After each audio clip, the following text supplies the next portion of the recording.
melanjutkan kajian tajwidnya. Kita baca hadis ya, kita lihat hadis. Bismillahirrahmanirrahim. Qala Nabi sallallahu alaihi wasallam,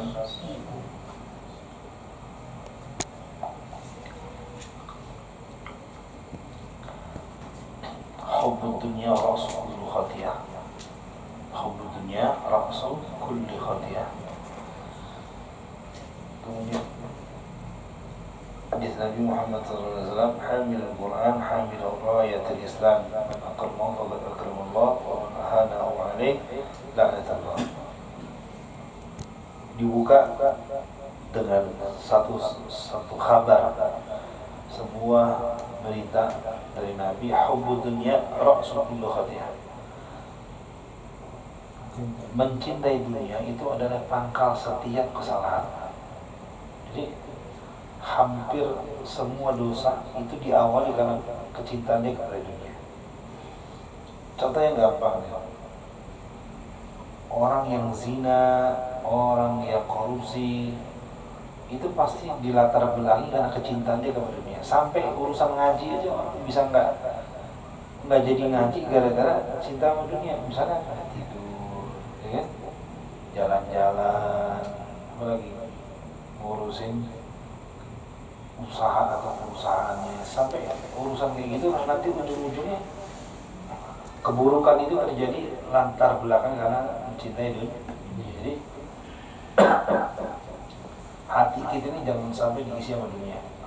Kata Nabi, ad-dunya la yadkhul fi qulubik. Dunia ini jangan masuk ke hati kamu. So, kalau dunia udah masuk dalam hati, matanya maksiat, kakinya maksiat, tangannya maksiat, udah selesai. Terus gimana nih? Kan dunia kita butuh. Dunia ini jangan kita masukin ke hati, tapi masukin hanya sekedar lintasan dalam pikiran. Bagaimana? Oh ya begini aja. Karena hati ini tempatnya mahabbah. Hati tempatnya apa itu mahabbah? Kalau orang itu mencintai sesuatu, itu pasti akan memperjuangkan mati-matian. Maka itu yang dilakukan oleh sahabat, dilakukan oleh Nabi. Apa isi cintanya sama Allah? Apa aja dikorbanin untuk Allah, karena cintanya sama Allah. Sampai Abdurrahman bin Auf korbanin kebun kurmanya semuanya. Orang-orang yang hijrah dari Makkah ke Madinah itu dikorbanin semua dunianya. Jangan gampang hijrah itu ninggalin semua yang dia punya, milih Allah. Masya Allah. Ini kayak mana gini pada ini nih, punya rumah begini cakep, ya, kerja udah enak. Kita juga sama. Waktu datang Nabi ke majelis kita nih, jemaah sekalian, Allah perintah kita buat hijrah, besok pagi kita hijrah ke Irian Jaya. Nanya ke kita, maaf nih Nabi, di Irian Jaya kita tinggalnya di mana ya? Kata Nabi, saya nggak tahu. Cuma Allah perintah kita buat hijrah aja. Kerja apa nih? Saya juga tahu. Sifatnya sahabat zaman qalu sami'na. Lu begitu dong dah. Berat nggak nih? Iman kayak gini berat nggak nih? Hah? Masya Allah. Nah semua orang bisa gini. Berarti gimana dong Ustaz? Sahabat-sahabat itu betul-betul ninggalin dunia, ditinggalin. Kalau ibarat kayak sekarang nih, puri yang kita cintain nih, kita tinggalin deh. Masya Allah. Terus kita ke Irian Jaya bareng-bareng, nggak tahu ntar ngontrak apa, tidur di masjid atau gimana. Masya Allah. Itu pikirin sederhana, betapa kuat iman sahabat kayak gitu. Masya Allah. Kita cuma suruh ngaji aja, kadang pikirnya udah 3 kali. Ini kalau 3 kali, 7, ngitung kancing lagi. Ngaji enggak. Oh enggak, udah ya. Termasuk yang ngomong nih. Ngaji kok kaya. Udah tidur kok diumumin sama ketua kelas mengaji. Gitu ya. Mudah-mudahan ya Allah kasih hati kita ini nyondong sama yang namanya Allah. Nyondong sama Allah. Ustaz, tapi kita dunia bukan nggak boleh. Kata Nabi, laisal ghina liman ittaqa. Ente nggak apa-apa kaya, yang penting takwa. Tuh. Jadi boleh jadi orang kaya nggak? Boleh. kalau bisa ente kaya semua dah. Amin. Kalau ente kaya semua kan enak tuh. Kalau masjid butuh apa? Saya rebutan. Kita lagi butuh kitab ini, saya kitabnya sebeli. Wah, enak. Ya mukmin sebisa mungkin kayak gitu, tapi jangan sampai kaya terus jadiin harta ada di dalam hati. Allah bilamin. Terakhir hamilul Quran, hamil rayatul Islam. Hamil Quran, orang hamil itu kalau dalam bahasa Arabnya hamil itu artinya hamilul Quran. Orang yang hafal Quran itu hamil. Dan kalau hafiz itu bukan orang hafal, ngejagain Quran. Ya. Jadi kita nih in kullu nafsin lamma 'alaiha. Tuh, surat apa itu? Al-Tariq. Coba. Bukan apa juga. Oh, tidak. Coba cari ayatnya. Mending Al-Tariq dulu udah ketahuan ya. Kalau saya nggak kayak Ustaz Adi Hidayat. Muncul nih. Cuman saya tahu sama suratnya aja deh. Ya, itu cari coba aja deh. Kalau halamannya ada di sebelah kanan gitu. Oh, ya ngikutin dia deh. Atau ada di sebelah kanan gitu. Ya, bagian atas gitu. Ya, tengah-tengah aja. Tahu nggak? Ingkul nafsi lama alaihabin. Allah, enak banget ya. Ayat keempat sih. Hah? Ayat keempat. Baca artinya coba. Setiap orang pasti ada penjaganya. Tuh, kan penjaga kan? In kullu nafsin lamma 'alaiha hafiz. Tiap kita itu ada yang ngejagain. Siapa yang ngejagain? Ya semua Allah, kalau bicara Allah. Tapi hakikatnya kita ada siapa? Ada malaikat yang ngejagain kita. Allah yang putus. Tapi ini malaikat kan bisa ninggalin kita kalau kitanya melakukan sesuatu yang nggak disukai sama malaikat. Apa sih nggak disukai malaikat? Contohnya apa? Masian. Bau agak enak cuma nggak suka. Makanya kan sunahnya pakai minyak wangi. Mereka senang. Nanti makan bawang, mulutnya bau bawang gitu. Malaikat begitu. Kalau begitu malaikat ajal gua nggak mati-mati. Itu malaikat rahmat. Kalau malaikat mau tetap aja lu masuk kemana jadi dikejar kan. Ya kan? Itu malaikat rahmat. Malaikat itu nggak suka sama maksiat. Jadi semakin kita ahli maksiat, itu penjagaan kita dari Allah itu semakin kita suruh begitu malaikat. Jadi Allah tuh bahaya banget dan kita dikasih penjaga sama atur-aturnya. Cuman masalahnya tadi itu, karena kita nggak taat sama Allah, kan di Quran ada suatu surat tuh. Innal ladzina qalu rabbuna Allah ثم استقاموا تتنزل عليهم الملائكة ألا تخافوا ولا تحزنوا وأبشروا بالجنة. Tuh ya enggak? Apa artinya? Innal ladzina qalu rabbuna Allah. Itu yang pernah saya cerita juga yang ada perempuan tuh. Innal ladzina qalu rabbuna Allah, sesungguhnya orang yang udah mengatakan Tuhannya adalah Allah, begitu kan? Tsumma istaqamu. Nah, ini masalah tuh. Kemudian dia istiqomah. Ya kalau nggak istiqomah ya nggak masuk ayat ini. Tatanazzalu alaihimul malaikatu alla takhafu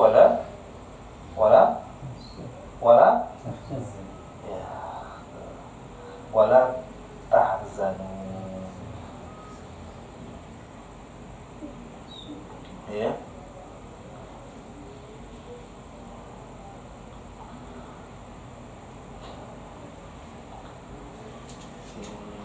Alladzina qalu rabbuna Allah summa istaqamu.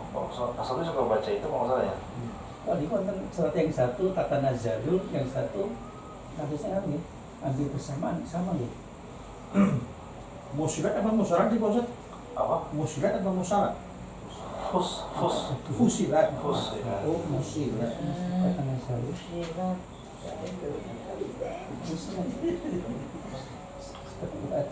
Ayat apa nih? Fusilat.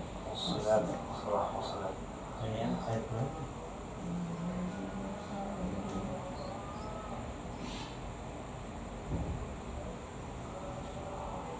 satu alat hukum ada zaman. Ayat berapa? Surat berapa? Innal ladzina qalu Nah, innal ladzina qalu innal ladzina qalu rabbuna Allah tsumma istaqamu tatanazzalu 'alaihimul malaikatu alla takhafu wa la tahzanu. Surat 30. ayat 30. Surat berapa?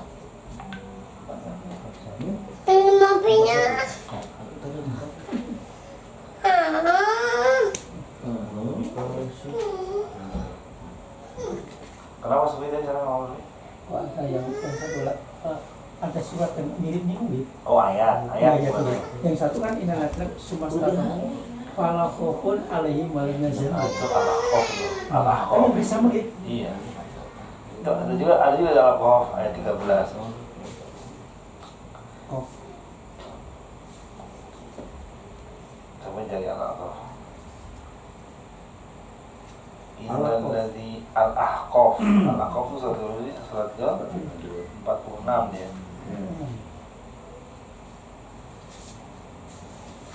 Kalau di Al-Ahqaf itu menjelasin tentang ini aja Mas.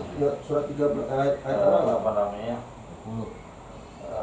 Tentang bahwa orang-orang yang istiqomah di jalan Allah itu dia tidak akan takut, dia tidak akan sedih. Tapi kalau dia bersalat itu sebabnya diturunin malaikat. Apa namanya, diperjelas saja. Ini balik lagi. Yang tadi udah ketemu belum Ustaz? Coba yang Ustaz tadi udah ketemu belum? Innal ladzina qalu udah. Baca terjemahan Imam Mun. Sesungguhnya orang-orang yang berkata Tuhan kami adalah Allah, kemudian mereka menyebutkan pendirian mereka, maka malaikat akan turun kepada mereka dengan kata janganlah kamu merasa takut dan janganlah kamu berhati hati dan gembiralah kamu dengan memperoleh surga yang telah dijanjikan kepadamu. Ya. Jadi kembali ke sini dulu kan. Kembali ke kata-kata hafiz ini ya. Assalamualaikum. Jadi kembali kepada kata-kata hafiz tadi. Ini penggunaan kata yang memang udah terlanjur mewabah di Indonesia nih. Gelar hafiz itu begitu murah kalau di Indonesia. Ya. Padahal sementara yang namanya hafiz itu di mata ilmiah, baik di Mesir, di Madinah itu bahwa pengagungan atas hafalan Quran seseorang dan dia mempunyai akhlak yang ngejagain Quran dalam hidup, itu hafiz namanya. Kalau cuman baru hafal namanya hamil. Hamil itu mengandung. Orang hamil kan mengandung. Jadi di tubuhnya mengandung hafalan. Gitu ya. Jadi orang laki bisa hamil. Bisa. Hamilul Quran namanya. Paham ya? Hamilul Quran. Mudah-mudahan Mas Harul hamil namanya. Hamilul Quran. Hafal Quran. Nah, terus dikatakan hamilul Quran, hamilul rayatul Islam. Orang yang hafal Quran itu orang yang dia memegang bendera Islam. Jadi maksudnya gini, Islam ini Indonesia ini kayak ada bendera, benderanya merah putih. Yang dipercaya itu yang membuat Indonesia benderanya berkibar itu dipegang sama misalnya pahlawan. Nah, Islam, bendera Islam itu dibawa sama setiap orang-orang yang hafal Quran. Kenapa? Karena memang Islam itu ya Al-Quran. Islam itu Al-Quran. Maka orang yang hafal Quran itu kayak orang yang lagi bawa bendera Islam. Maka kata Nabi, man akramahu faqad akramahu. Siapa orang yang dia hidupnya muliain orang yang hafal Quran, maka dia sama dimuliain Allah. Wa man ahana, siapa orang yang merendahkan orang yang hafal Quran, fa alaihi la'natullah, maka buat dia adalah laknat Allah Ta'ala. Sekarang ini kita hati-hati nih. Nanti cekin dah sekarang. Saya ngomong ini bukan untuk diri saya ya. Cuman ini kenapa Indonesia nih, tapi udah mendingan dah. Tapi kadang-kadang di kita juga ada tuh ya. Gak peduli dia hafal Quran apa enggak, yang penting kelihatan dia maka gak seperti dilihat, nggak boleh kayak gitu. Entah mungkin mukanya jelek kali, atau hidupnya miskin kali, Jangan dilihat begitu, dia hafal Quran. Itu harus muliain. Jadi ada ulama di Solo tuh, Ki Ahmad Safawi namanya. Itu pengen banget hafal Quran. Pengen banget hafal Quran. Dengan segala kelemahan dan kelebihan dia hafal nggak apa-apa tuh. Sampai dia datang kepada ulama di zaman itu, dia datang, kalau bahasa itu ya Syekh, saya ini bertahun-tahun hafal Quran nggak hafal-hafal Syekh. Gimana ya supaya saya bisa hafal Quran gitu. Kata nih Syekh kan gini, nah itu nih disampaikan lewat daripada mensitir hadis Nabi Muhammad SAW, man agrama hamilal Quran faqad agrama Allah. Siapa orang yang dia muliain orang-orang hafal Quran, itu usaha udah cukup, sama aja sampai muliain Allah. Jadi sejak itu, ini Syekh ini kayak Syekh ini, setiap ada orang ngomong di sana ada hafiz Quran, Masya Allah dimuliain lah, kirimin berat, dihormatin Allah. Anaknya 8 hafal Quran semua. Dunianya naik, akhiratnya apa lagi? Coba tanya ke hati kita deh. Coba selama ini kita muliain siapa? Jangan-jangan yang punya titel jabatan, yang ngomong bahasa Inggrisnya fasih, itu kita kadang-kadang kita lebih unggulin daripada orang-orang yang hafal. Lihat nasibnya orang yang hafal Quran sekarang. Yang tengah-tengah, ya Allah istrinya sampai susah, biar istri kami nggak bisa. Itu kalau ente ada dosa itu sama aja itu lagi nggak muliain Allah gitu. Pantesan hidup terhina. Gimana sih terhina? Ya rasanya, ya padahal gue punya mobil loh, padahal punya rumah loh, padahal punya gaji, tapi kok hidup ternyata dia bertetangga sama orang yang hafal Quran, dia nggak muliain tuh. Itu orang hidup dalam keadaan susah, dia nggak peduli. Siapa Quran? Bahkan Allah gitu ya. Si Adi Armando itu dia ngomong apa? Saya nggak setuju banget sekelas UI memberikan beasiswa kepada orang yang hafal Quran, karena nggak ada hubungannya antara hafal Quran sama akademisi. Ya Allah, tuh ya akhir zaman tuh ya. Nah ini hati-hati. Mudah-mudahan kita dikasih kekuatan sama Allah untuk bisa menolong orang yang hafal Quran. Anak-anak kita tuh terkenal begitu tuh. Ini kayak gini, jangan dilihat bentuknya kayak begini, ingusan gitu ya. Tapi dia habis Quran nih. Man agramahu faqad agramullah. Siapa orang yang muliain dia itu dimuliakan Allah. Itu si Syekh ini, Masya Allah. Tuh lihat ujungnya. Jiuma.